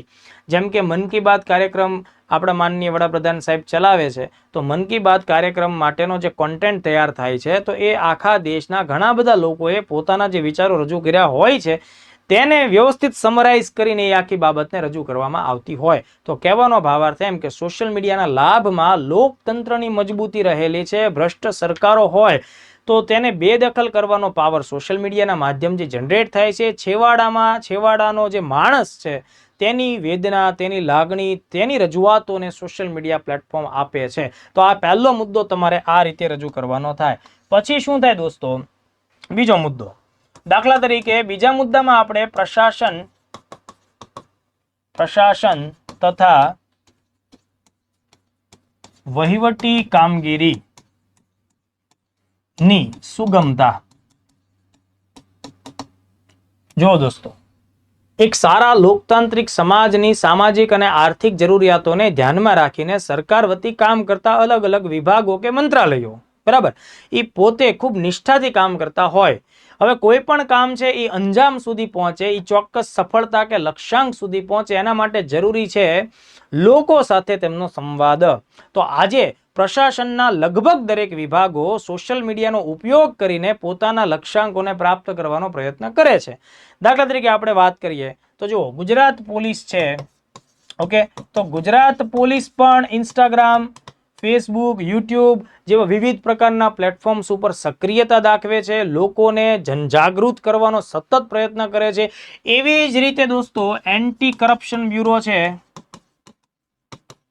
એન્ટી કરપ્શન બ્યુરો એ પણ સતતપણે આ પ્રકારની પ્રવૃત્તિ કરે છે. મેં અહીંયા સિમ્બોલિકલી એક્ઝામ્પલ્સમાં તમને એક બે સંસ્થાઓના નામ આપ્યા છે. જે પોલીસ ભરતીને ધ્યાનમાં રાખીને તમે ગુજરાત પોલીસનો ઉલ્લેખ કરો, એન્ટી કરપ્શન બ્યુરો છે, એવી સંસ્થાઓનો ઉલ્લેખ કરો. બાકી હેલ્થ વિભાગ હોય, એજ્યુકેશન વિભાગ હોય, દરેક વિભાગ શું કરે છે, પોતે જે પોલિસી ઉપર કામ કરતા હોય, પોતે જે લક્ષ્યાંકો કે ઉદ્દેશોને પ્રાપ્ત કરવા માંગતા હોય, એમાં જન સમૂહની ભાગીદારી અનિવાર્ય છે. એટલે પ્રશાસનને, વહીવટી મંડળોને, વહીવટી શાખાઓને, સંસ્થાઓને સોશિયલ મીડિયા એક મજબૂત રીતે માધ્યમ તરીકે જોવા મળે છે. એટલે વહીવટી બાબતોમાં આને તમે ઉલ્લેખ કરો એટલે આને તમે એવું કહી શકો કે ભાઈ સુશાસન ની સ્થાપના માટે સોશિયલ મીડિયા પ્રભાવી ભૂમિકા નિભાવે છે. બરાબર. આજે લગભગ દરેક મંત્રીઓ, દરેક જિલ્લામાં કામ કરતા પદાધિકારીઓ, રાજ્ય લેવલે કામ કરતા પદાધિકારીઓ ડેઈલી રૂટીનમાં પોતે જે નિર્ણયો લે છે એ બધી વાત ઓડિયો કે વિડીયો સ્વરૂપે કે ટેક્સ્ટ સ્વરૂપે રજૂ કરે છે. દાખલા તરીકે તમે જુઓ, ભરતી બોર્ડના માનનીય અધ્યક્ષ શ્રી હસમુખ પટેલ સાહેબ છે, જીપીએસસીમાં અત્યારે અધ્યક્ષ તરીકે કાર્યરત છે, તો એ સતતપણે શું કરશે, ટ્વિટરના કે એક્સના માધ્યમથી આયોગની કામગીરીને લોકો સામે રજૂ કરશે. તો આ શું થયું, વહીવટી સરળતાથી લોકોને જલ્દી એ બાબતોનો ખ્યાલ આવે એ પ્રકારની વિગત આપણને જોવા મળે. એવી રીતે દરેક વિભાગના અધિકારીઓ અત્યારે આ સિસ્ટમનો ઉપયોગ કરી રહ્યા છે. એટલે બીજા ભાગમાં તમારે શું લખવાનું છે કે પ્રશાસન અને વહીવટી કામગીરી છે તેને સરળ બનાવવા માટે પણ સોશિયલ મીડિયાનો ઉપયોગ થાય. આ જ વાતમાં તમે શું કરો દોસ્તો, ખાસ ધ્યાન રાખો, આ જ વાતમાં વહીવટી પ્રશાસનિક સરળતાની બાબતમાં તમે આપત્તિ વ્યવસ્થાપન, બરાબર, આપત્તિ વ્યવસ્થાપન કામગીરીમાં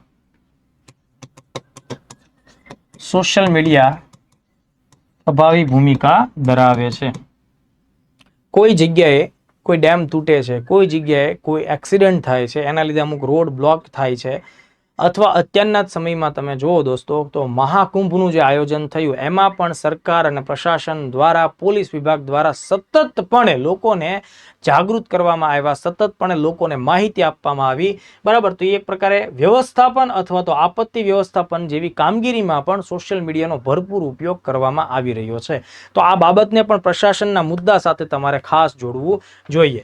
ત્યારબાદ સોશિયલ મીડિયાના લાભમાં બે મુદ્દામાં આપણે લોકતંત્રને સામેલ કર્યું, પ્રશાસનને સામેલ કર્યું. ત્રીજો મુદ્દો જે છે દોસ્તો, એમાં તમે જનજાગરણને સ્થાન આપી શકો છો. જનજાગરણ, લોકોને તમારે જાગૃત કરવાના છે. કેવા મુદ્દાઓ ઉપર? સામાજિક મુદ્દાઓ ઉપર, આર્થિક મુદ્દાઓ ઉપર, પર્યાવરણીય બાબતો ઉપર, આવા વિવિધ મુદ્દાઓ ઉપર તમારે લોકોને જાગૃત કરવાના છે. તો જનજાગૃતિ અભિયાનો પણ સોશિયલ મીડિયાના માધ્યમથી ઝડપથી પહોંચે છે. દાખલા તરીકે હું તમને સમજાવું કે ભાઈ બેટી બચાવો, બેટી પઢાઓ, તો આ પ્રકારની જે કોઈ પણ થીમ છે એને કેમ્પેન સ્વરૂપે સોશિયલ મીડિયાના માધ્યમથી જનતા સુધી તમે પહોંચાડી શકો છો. તો આ એક સામાજિક મુદ્દો થયો દોસ્તો, ખાસ તમે ધ્યાન રાખજો. એવી જ રીતે દાખલા તરીકે આરબીઆઈ છે, ઓકે, તો આરબીઆઈ આર્થિક બાબતોને લઈને કોઈ ચિંતા ઊભી થતી હોય દેશમાં તો તેની રજૂઆત કરશે. બરાબર, કે ભાઈ આ પ્રકારના ફ્રોડથી તમે સાવધાન રહો. એવી જ રીતે સેબી જેવી સંસ્થા છે તો એ સ્ટોક રિલેટેડ જે કંઈ પ્રકારના પ્રોબ્લેમ્સ આવતા હશે એના વિશે વાત કરશે. ગુજરાત પોલીસ તમને સાયબર ક્રાઇમથી અવેર થવા માટે સતતપણે સોશિયલ મીડિયા પ્લેટફોર્મ્સનો કેમ્પેન તરીકે ઉપયોગ કરે છે. એટલે અહીંયા તમે શું કરી શકો કે ભાઈ સાયબર ક્રાઇમ અથવા સાયબર અપરાધોની ખિલાફ જનજાગરણ. જેમ કે વર્તમાનમાં આપણા દેશમાં ડિજિટલ અરેસ્ટનો મુદ્દો ખૂબ ચાલેલો છે કે જેમાં કોઈ અનનોન વ્યક્તિઓ વિડીયો કોલ કરી અને જે તે વ્યક્તિની કોઈને કોઈ નબળાઈ વિશે વાત કરી અને એની પાસેથી પૈસા પડાવતા હોય તો સરકારે લોકોને આત્મવિશ્વાસ અપાવવા માટે થઈ સોશિયલ મીડિયાના વિવિધ પ્રકારના પ્લેટફોર્મ્સ ઉપર એવા વિડીયો બનાવ્યા છે, બરાબર, એવા નાટકીય રૂપાંતરણો કરીને પણ જનજાગૃતિ ફેલાવવાનો પ્રયત્ન કર્યો. સોશિયલ મીડિયા જનજાગરણ માટે ખૂબ જ અનિવાર્ય કહી શકાય, આવશ્યક કહી શકાય એ પ્રકારનું પ્લેટફોર્મ છે. આ ઉપરાંત તમે જુઓ સોશિયલ મીડિયા ઉપર ઘણા બધા પ્રકારના કેમ્પેન્સ ચલાવી શકો છો જનજાગરણના. દાખલા તરીકે તમે સેવ અર્થ કેમ્પેન, મતલબ કે અહીંયા પર્યાવરણની બાબત છે, પ્લાસ્ટિકનો વિરોધ કરવાની બાબત છે, બ્લડ ડોનેશન કેમ્પની વાત છે, તો આવા બધા મુદ્દાઓ છે એ જનજાગરણના પાઠ કહી શકાય. તો પર્યાવરણીય જાળવણી, પ્લાસ્ટિકનો દુરુપયોગ અટકાવવો એ અંગેની જાળવણી, બ્લડ ડોનેશન, આવા સામાજિક કાર્યો માટે પણ આપણે આ કામ કરી શકીએ. એવી જ રીતે ભરતી મેળો આવતો હોય, કોઈ રોજગાર ભરતી મેળો, તો એની માહિતી પણ સોશિયલ મીડિયાના માધ્યમથી લોકો સુધી પહોંચતી હોય. તો માહિતી ખૂબ સરસ રીતે આગળ વધારવી એ સોશિયલ મીડિયાના માધ્યમથી થાય છે. તો ત્રીજા મુદ્દામાં તમારે આ પ્રકારની વિગતને જોડી દેવી જોઈએ. ચોથો મુદ્દો છે મિત્રો, તેમાં આપણે એવું કહી શકીએ કે ભાઈ સોશિયલ મીડિયા આર્થિક પ્રવૃત્તિઓને પ્રોત્સાહિત કરે છે અથવા પ્રોત્સાહન આપે છે. તો સોશિયલ મીડિયા આર્થિક પ્રવૃત્તિઓને કેવી રીતે પ્રોત્સાહિત કરે છે હું તમને સમજાવું. તમે ઘણી બધી એવી રીલ્સ જોઈ હશે કે જે સામાન્ય રીતે નાના શહેરોની અંદર રહેતા લોકો દ્વારા કોઈને કોઈ ઉત્પાદનો તૈયાર કરવામાં આવતા હોય અને એના પ્રમોશન અંગેની રીલ હોય. એ પછી કપડાની સાથે સંબંધિત હોય કે કોઈ ખાદ્ય પદાર્થોની સાથે સંબંધિત હોય, બરાબર, એવી કોઈને કોઈ પ્રોડક્ટ કે સર્વિસ સાથે સંકળાયેલી જાહેરાતો સોશિયલ મીડિયામાં રીલ્સના માધ્યમથી આવ્યું હોય. તમે કદાચ એવી ઘણી બધી રીલ્સ જોશે કે ભાઈ દોસ્તો આ પ્રકારનું ભોજન આખા શહેરમાં બીજે કોઈ જગ્યાએ તમને નહીં મળે, તમે ગોતી લો, ગમે એટલું ગોતવું હોય એટલું ગોતી લો, બરાબર. આવું જેવું ગોતી લો ગીત આવ્યું હતું ને એની થીમનો ઉપયોગ કરીને આ પ્રકારનું રહેઠાણ માટેનું મકાન તમને અન્યત્ર કોઈ જગ્યાએ જોવા મળશે નહીં. આ પ્રકારના કપડાં અથવા એનું એક્ઝિબિશન અથવા એનું જે કંઈ ડિસ્કાઉન્ટ સેલ છે એ અન્ય કોઈ જગ્યાએ મળશે નહીં. તો જ્યારે સામાન્ય માણસ અથવા કોઈ પણ વ્યક્તિ આ પ્રકારની રીલ્સ જોશે, આ પ્રકારની માહિતી જોશે, ત્યારે એના મનમાં એક ભાવ આવશે કે હું આ વસ્તુનો લાભ લઉં, હું આ જગ્યાએ જાઉં અથવા આવી વસ્તુ ખરીદું કે આ બાબત સાથે હું જોડાઈ જાઉં. તો કહેવાનો મતલબ કે આ જે સોશિયલ મીડિયા છે એ વર્તમાન સમયમાં ઘરેલું ઉત્પાદનોને પ્રોત્સાહિત કરે છે. ખાસ આવા શબ્દોનો ઉલ્લેખ કરવો, ઘરેલું ઉત્પાદનોને પ્રોત્સાહિત કરે છે. સ્થાનિક ઉત્પાદનોને પ્રોત્સાહન આપે છે, બરાબર. ગૃહ ઉદ્યોગોને પ્રોત્સાહન આપે છે. એટલે કે આ આપણા દેશમાં એમએસએમઈ ફિલ્ડને પણ ઘણો બધો ટેકો આપે છે.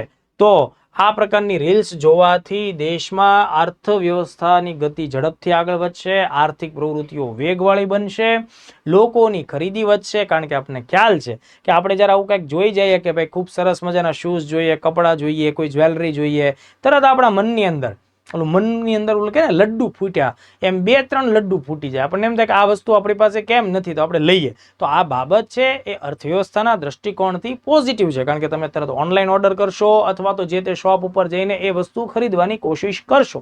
તમને એમ થાય કે યસ શનિ રવિની રજા છે, તમે રીલ્સ જોઈ, સરસ મજાના તુવેર તોઠા કોઈ જગ્યાએ બને છે, તમને એમ થાય કે ચાલો આ દેશી ખાણું છે, ખાવા માટે જઈએ. તમે ત્યાં ગયા, ખાધું, અને આશા રાખું કે તમે બિલ ચૂક્યું તો દેશની અર્થવ્યવસ્થામાં શું થશે કે પ્રગતિ થશે. એટલે સોશિયલ મીડિયા તમામ લેવલ ઉપર દેશની અર્થવ્યવસ્થા, આર્થિક પ્રવૃત્તિને પ્રોત્સાહિત કરે છે. આનો જ એક પેટા ટાઈપ અથવા પેટા ટોપિક થાય, જેને તમે 5 નંબરના મુદ્દા તરીકે પણ દર્શાવી શકો છો. કેવી રીતે હું તમને સમજાવું. 5 નંબરના મુદ્દા તરીકે તમે એવું કહી શકો કે સોશિયલ મીડિયા પ્રવાસન ક્ષેત્રને પ્રોત્સાહિત કરશે. પ્રવાસન ક્ષેત્રને પ્રોત્સાહિત કરશે. તમે કોઈ રીલ્સ જોઈ કે ભાઈ જો એક રિસોર્ટ જોયો, તમે કોઈ ચોક્કસ એવું પ્લેસ, કોઈ ડેસ્ટિનેશન જોયું, દાખલા તરીકે ભારત સરકાર, ગુજરાત સરકાર કચ્છના રણોત્સવને દુનિયાભરમાં હાઇલાઇટ કરે છે. તો એની નાની નાની વિડીયો ક્લિપ્સ બને છે, એ કોઈને કોઈ સોશિયલ મીડિયાના માધ્યમથી લોકો સુધી જાય છે. બરાબર, તમે થિયેટરમાં મૂવી જોવા માટે બેઠા હો તો એ દરમિયાન પણ આવી પ્રકારની જાહેરાતો આવતી હોય છે.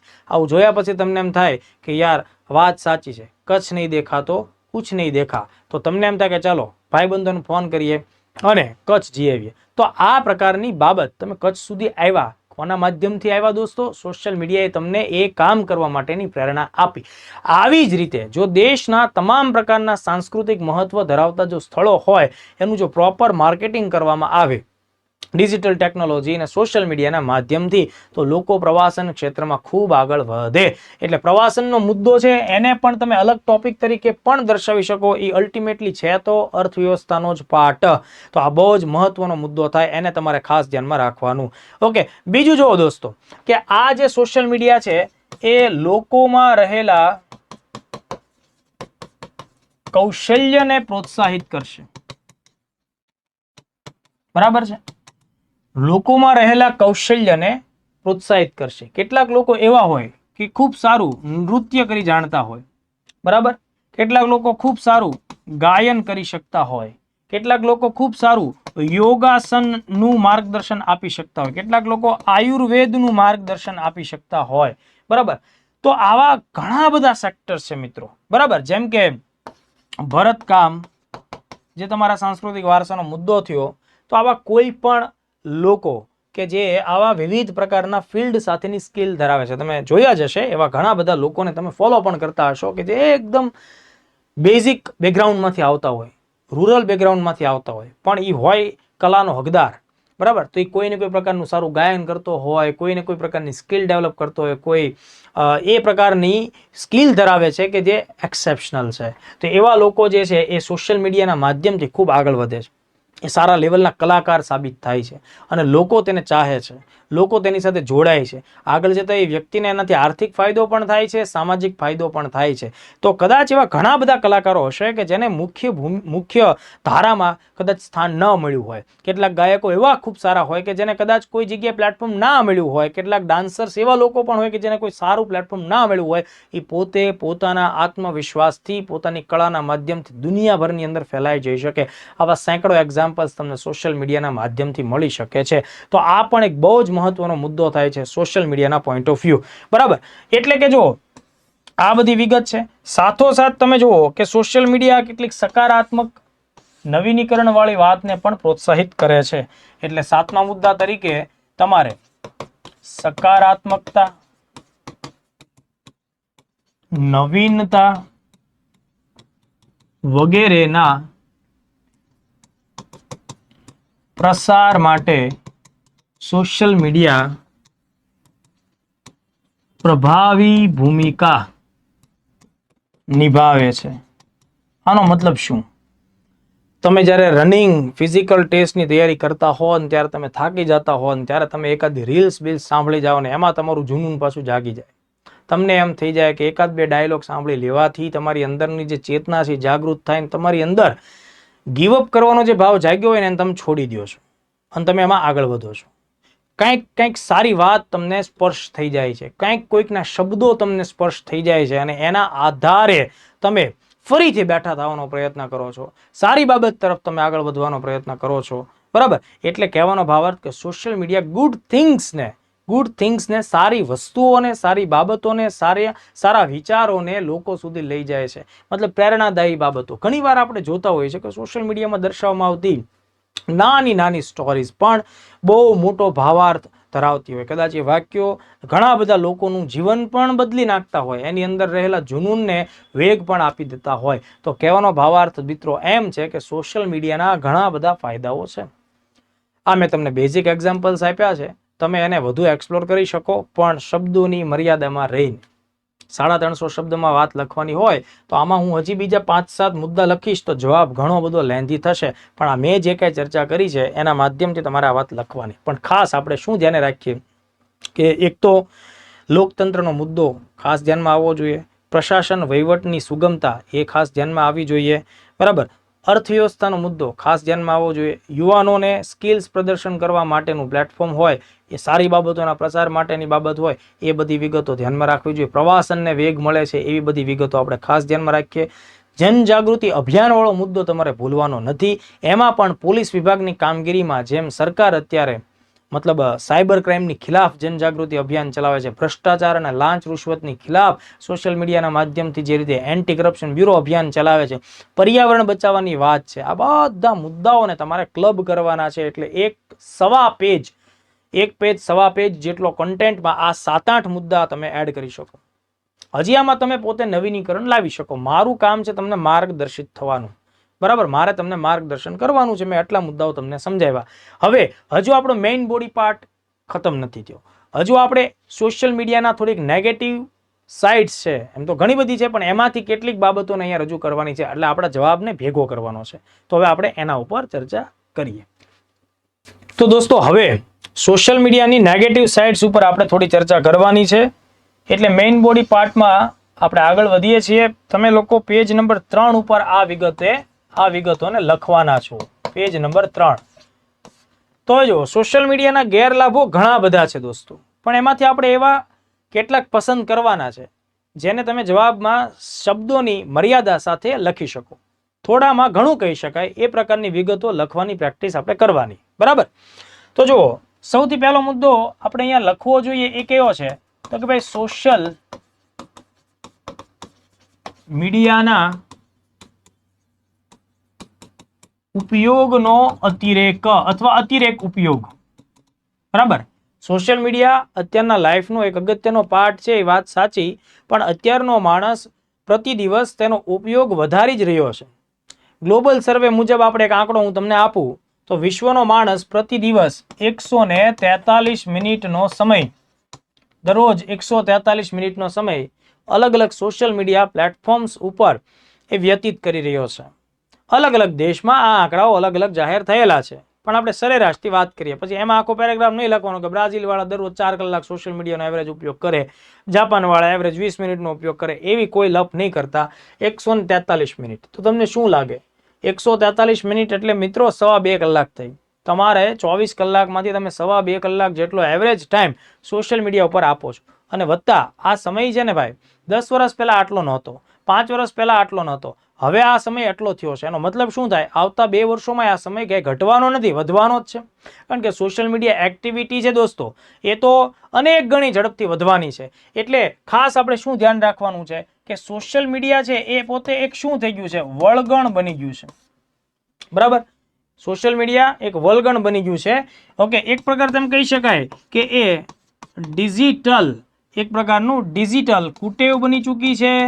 તમે એને ડિજિટલ ડ્રગ્સ સાથે સરખાવી શકો છો, કે જાણે કે સમાજ માટે આ એક પ્રકારનું ડિજિટલ ડ્રગ્સ બની ગયું છે. આના વગર લોકો રહી શકતા જ નથી. આજે તમે શાંતિથી બેઠા હો તો 5 મિનિટ તમે તમારા કાર્યોની સમીક્ષા માટે વિચારી નથી શકતા, કારણ કે સોશિયલ મીડિયાની કોઈ ને કોઈ નોટિફિકેશન તમારી શાંતિને ભંગ કરશે, બરાબર? તમારી એકાગ્રતાને એ ભંગ કરશે. આના લીધે માણસોની એકાગ્રતા ઓછી થઈ રહી છે એવું આપણે કહી શકીએ. સોશિયલ મીડિયાના અતિરેકને લીધે વ્યક્તિનું જે કામ કરવાની ગુણવત્તા છે, બરાબર, તેમાં નોંધપાત્ર ઘટાડો થઈ રહ્યો છે. અને એના લીધે જ મોટી મોટી કંપનીઓ અત્યારે ચિંતામાં છે. કર્મચારીઓને મોબાઈલ લોકરમાં મૂકવા માટેના નિયમો એને બનાવવા પડે છે. સરકારની કચેરીઓમાં પણ કામ કરતા લોકો પોતાના કામના સમય દરમિયાન જે પ્રોડક્ટિવ કલાકો હોય એમાં પણ સતત સોશિયલ મીડિયાનો ઉપયોગ કરે જ રાખે છે. એના લીધે તમે નિયત સમયમાં નિયત કામ પૂરું કરી શકતા નથી. એટલે એક રીતે જોવો તો સોશિયલ મીડિયાનો અતિરેક છે ગુડ ગવર્નન્સ માટે પડકાર છે, બરાબર? એ સરકારના કામ હોય કે અથવા તો કોઈ પણ કંપનીના કાર્યો હોય, ધારેલા લક્ષ્યાંકો ધારેલા સમયમાં આજનો માણસ એટલે પૂરો નથી કરી શકતો કારણ કે દિવસ દરમિયાન ઘણો બધો અગત્યનો તેનો સમયગાળો છે એ સોશિયલ મીડિયાની રીલ્સ જોવામાં પસાર થાય છે. એટલે કે આ એક પ્રકારે ડિજિટલ ડ્રગ્સ આપણે કહી શકાય મિત્રો.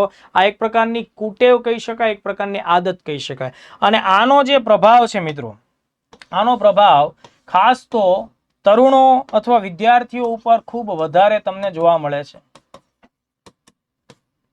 એટલે જ ઓસ્ટ્રેલિયા જેવા દેશે તાજેતરમાં જ 16 વર્ષથી નાની ઉંમરના જે બાળકો અથવા વિદ્યાર્થીઓ હોય, બરાબર, તો 16 વર્ષથી નાની ઉંમરની વ્યક્તિ માટે સોશિયલ મીડિયાનો ઉપયોગ પ્રતિબંધિત કર્યો છે.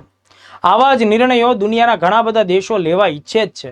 તાજેતરમાં ગુજરાત સરકારે પણ બાળકોની શૈક્ષણિક ગુણવત્તાને ધ્યાનમાં રાખીને મોબાઈલ ફોનનો ઉપયોગ શાળા દરમિયાન ન થાય એના માટેની કડક નિયમો બનાવવા માટેની કવાયત પણ હાથ ધરેલી છે.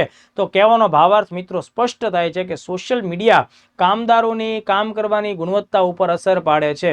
બરાબર, આ જે વળગણ લાગ્યું છે એનાથી સામાજિક સંબંધો ઉપર પણ અસર આવી રહી છે. આજે ઘરે બાપ અને દીકરો શાંતિથી બેસીને વાત કરતા નથી. બરાબર, પતિ અને પત્ની જમતા જમતા પણ સોશિયલ મીડિયા ઉપર સતત એક્ટિવ રહે છે. એટલે જે સંબંધો રૂબરૂ સંબંધો જે રીતે ડેવલપ થવા જોઈએ, જ્યાં પ્રશ્નોની ચર્ચાઓ થવી જોઈએ, સંભવિત નિરાકરણ માટે ચર્ચાઓ થવી જોઈએ, એ બધું જે વાતાવરણ હતું, એ કલ્ચર હતું, એ ક્યાંક ને ક્યાંક ગાયબ થાય છે. અને સોશિયલ મીડિયાએ માણસનો સમય અને માણસ બંનેને ગ્રેપ કરી લીધા છે, પોતાની અંદર કેદ કરી રાખ્યા છે. આજે સોશિયલ મીડિયાએ જાણે કે માણસને ગુલામ બનાવી દીધો હોય, આ પ્રકારની સ્થિતિ અત્યારની પરિસ્થિતિ જોવા મળે છે. મેં તમને જે 143 મિનિટનો મુદ્દો કીધો એને તમારે ખાસ ધ્યાને રાખવાનો છે. બીજું જુઓ, જ્યારે માણસ સોશિયલ મીડિયાનો અતિરેક ઉપયોગ કરે છે ત્યારે તેના માનસ ઉપર ઘણી બધી વિપરીત અસરો પણ જોવા મળે છે. કારણ કે સોશિયલ મીડિયા એ એક આભાસી દુનિયા છે દોસ્તો, જેમાં વ્યક્તિ પોતાના જીવનની સારી બાબતોને રજૂ કરવા માટે ટેવાઈ ચૂક્યો છે. આ બાબત, માનો કે તમે કોઈ એક સારો ફોટો ક્લિક કર્યો છે, સોશિયલ મીડિયામાં શેર કર્યો, કોઈ સારી તમે વિડીયોગ્રાફી કરી, સોશિયલ મીડિયામાં શેર કરી, તો એની અસર બીજા ઘણા બધા લોકો ઉપર અલગ અલગ પ્રકારે અસર કરતી હોય. અત્યારનો સોશિયલ મીડિયાનો આદી થઈ ચૂકેલો જે વ્યક્તિ છે, એ દરેક બાબતમાં પોતે એવું ફીલ કરે છે કે જીવન જીવવાની પદ્ધતિમાં એ કંઈક પાછો છૂટી ગયો છે. જ્યારે એ પોતાના મિત્રોને, પોતાના સગા સંબંધીઓને, પોતાની આસપાસના લોકોને અલગ અલગ પ્રવૃત્તિઓ સાથે જોડાયેલા જોવે છે, ત્યારે પોતે એવું ફીલ કરે છે કે હું આ બધાથી કંઈક અલગ પડી ગયો છું. Fear of missing out, FOMO કરીને એક શબ્દ અત્યારના સમયમાં ખૂબ જ પ્રખ્યાત થઈ ચૂક્યો છે. ફિયર ઓફ મિસિંગ આઉટ, એનો મતલબ એમ થશે કે ભાઈ હું આ કામ નહીં કરું તો હું અત્યારના સમયથી ફેંકાઈ જઈશ.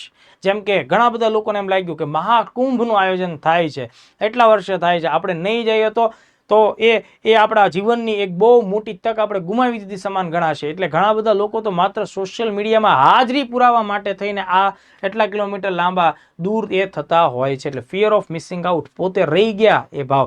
આના લીધે શું થાય, વ્યક્તિના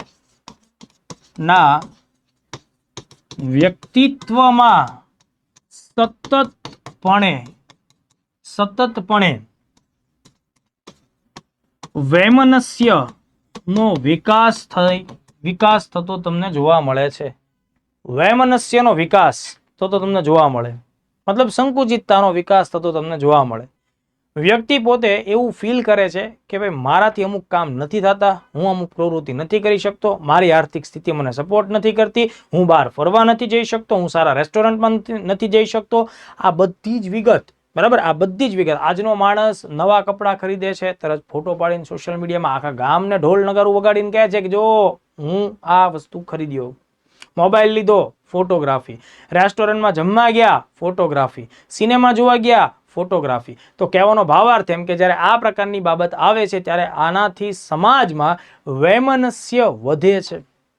બરાબર, વૈમનસ્ય વધે છે, જે ઓલ ઓવર રીતે દેશના વર્કફોર્સની મેન્ટલ હેલ્થ સાથે સંકળાયેલો મુદ્દો છે. એટલે સોશિયલ મીડિયા દેશને અંદરથી ખોતરી રહ્યું છે, ખોખલું કરી રહ્યું છે, એવું પણ તમે ચોક્કસપણે કહી શકો. આ મુદ્દો ખાસ અગત્યનો છે. એટલે બે મુદ્દા મેં તમને કીધા, એ સોશિયલ મુદ્દા થયા. બરાબર, એક તો વધારે પડતો સમય એ જે વળગણ છે એના લીધે એક પ્રકારનો ડિજિટલ ડ્રગ્સ ને એકાગ્રતાનો અભાવ ને કામ કરવાની ગુણવત્તામાં ઘટાડો થાય છે, આ વાત. અને બીજું, ફોમોનો ઉપયોગ અથવા ઉલ્લેખ અચૂકપણે થવો જોઈએ. ફિયર ઓફ મિસિંગ આઉટ, આ વાતને અચૂકપણે તમારે લખવાની થાય. હવે જુઓ મિત્રો, ત્રીજો મુદ્દો આપણે સમજીએ. સોશિયલ મીડિયાનો અત્યારે જે રીતે બેરોકટોક ઉપયોગ થાય છે એના લીધે સમાજમાં હેટ સ્પીચ એટલે કે અન્ય કોઈ લોકો પ્રત્યે, અન્ય સમુદાય પ્રત્યે, અન્ય ધર્મ જાતિના લોકોને ખરાબ શબ્દો બોલવા, તેમની લાગણીઓને ઠેસ પહોંચે એવી વાત રજૂ કરવી, એટલે આ પ્રકારની જે અસભ્યતા, અસામાજિકતા, બીભત્સ જે વર્તન થાય, બરાબર, એ બધું જ હેટ સ્પીચના દાયરામાં આવે. એટલે હેટ સ્પીચ એટલે અન્ય લોકોને ઉશ્કેરણી થાય, એમની લાગણીઓને દુભાય એવા પ્રકારના ઇન્ટેન્શન સાથે તમે તમારી અભિવ્યક્તિ રજૂ કરો છો. તો જુઓ દોસ્તો, અભિવ્યક્ત થવા માટે સોશિયલ મીડિયા સારું પ્લેટફોર્મ છે, પણ એનો મતલબ એમ નથી કે તમે જે આવ્યું એ ઝીંક બોલાવી નાખો, બરાબર. એટલે આના લીધે વૈમનસ્ય વધે છે. વૈમનસ્ય વધવાને અથવા તો હેટ સ્પીચને લીધે સમાજની જે કટુતા હોય છે, વર્ગોની અંદરની વિગ્રહતા હોય છે, એ બધી વધારે જટિલ બને છે. આ મુદ્દો આગળ જતા મારામારીમાં, બરાબર, અથવા તો હિંસામાં પણ રૂપાંતરિત થાય છે. ઘણી બધી વખત ધર્મ, જાતિના આધારે મોબ લિન્ચિંગ જેવી બાબતો પણ તમને હેટ સ્પીચનો એક પાર્ટ બને છે. સરકારે હેટ સ્પીચને અટકાવવા માટે શું પગલાઓ લઈ શકાય, એના માટે કેન્દ્ર સરકારે ટી.કે.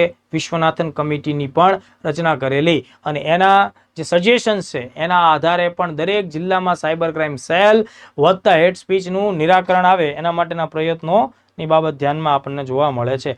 તો હેટ સ્પીચ વાળો મુદ્દો તમે લોકો ભૂલતા નહીં.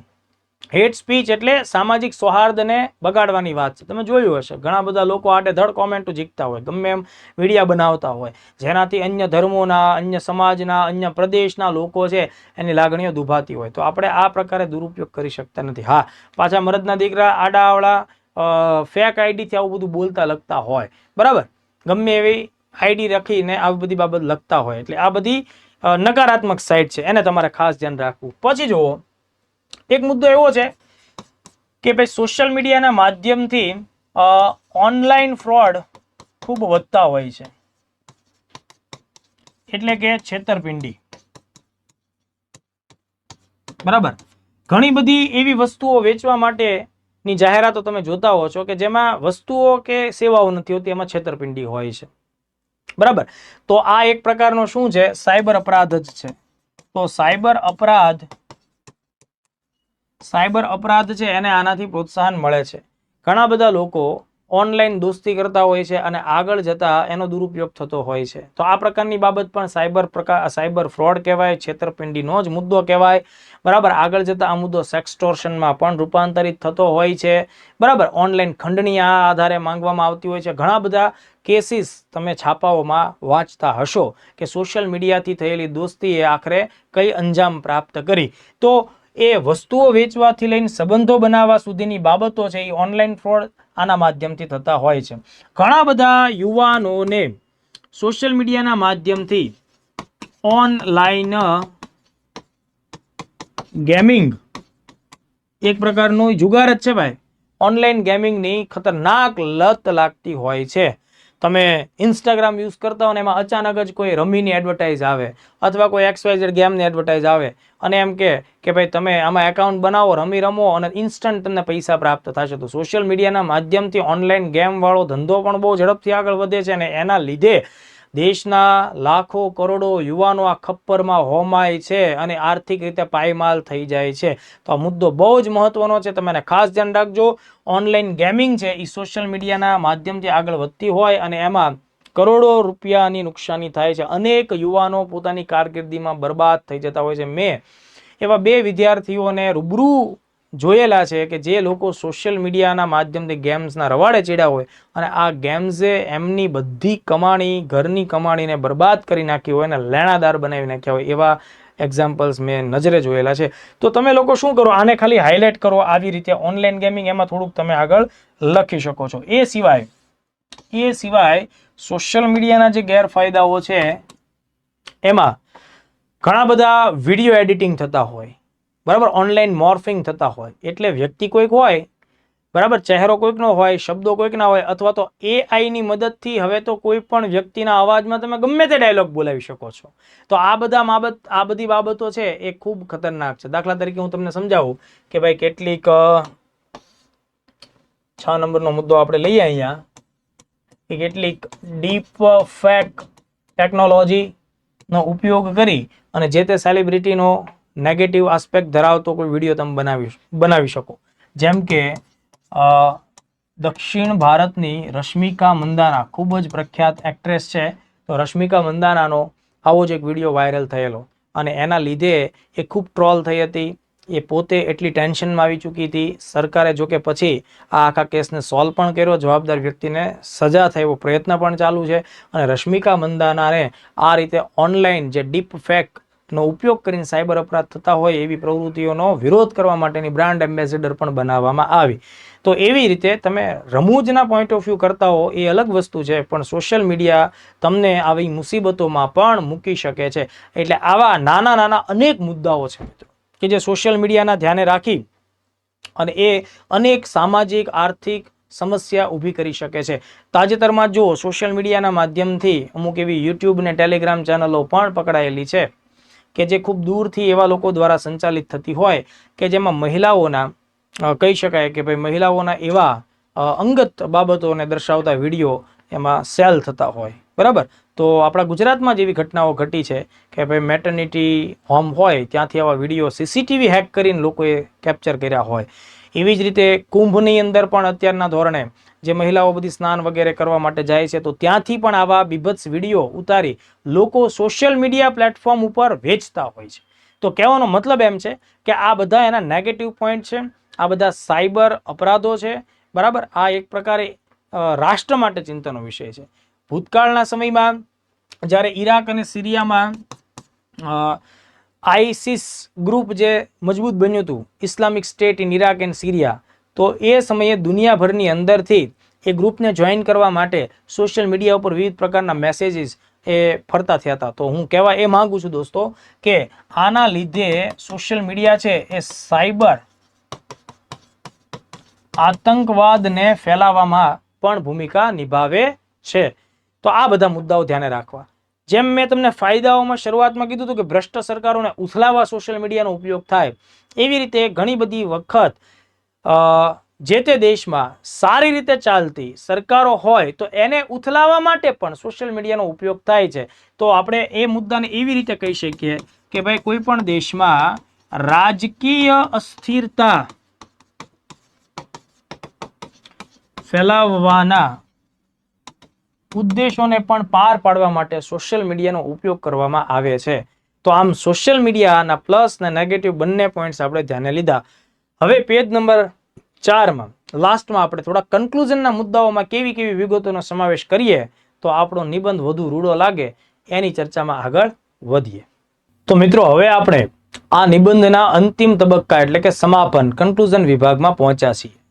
તો જો દોસ્તો, કન્ક્લુઝન આપણે લખવાનું છે, એના માટે આપણે કેવા શબ્દો વાપરશું તો આપણે જણાવશું કે સોશિયલ મીડિયાની સામે અનેક પડકારો છે, તેમ છતાં તેની સકારાત્મક સંભાવનાઓ પણ ઘણી બધી વિસ્તૃત છે. તેથી સોશિયલ મીડિયાનો બહિષ્કાર ન કરવો જોઈએ, સોશિયલ મીડિયા ઉપર સંપૂર્ણ પ્રતિબંધનો પણ ન લગાડવા જોઈએ, પણ વિવિધ દેશોની સરકારો તથા વિવિધ સોશિયલ મીડિયા કંપનીઝ એટલે કે પ્લેટફોર્મ્સ સાથે મળીને ટેકનોલોજીની મદદથી તેના ઉપર ચોક્કસ નિયંત્રણ અને અંકુશ રાખવો જોઈએ. જેમ કે તમે આમાં આ કાર્ય માટે વિવિધ પ્રકારની અગત્યની ટેકનોલોજી એટલે કે કૃત્રિમ બુદ્ધિમત્તા એઆઈનો ઉપયોગ કરી શકો છો, બરાબર. કે ભાઈ કૃત્રિમ બુદ્ધિમત્તા, આધુનિક એઆઈ ટેકનોલોજી, આધુનિક બિગ ડેટા એનાલિસિસ જેવી ટેકનોલોજીનો ઉપયોગ કરી રૂલ્સ રેગ્યુલેશન્સમાં સમયની જરૂરિયાત મુજબના ફેરફારો કરી તેના ઉપર આપણે અંકુશ રાખી શકીએ. આ કન્ક્લુઝનમાં આપણે કોનો ઉલ્લેખ કરવો જોઈએ?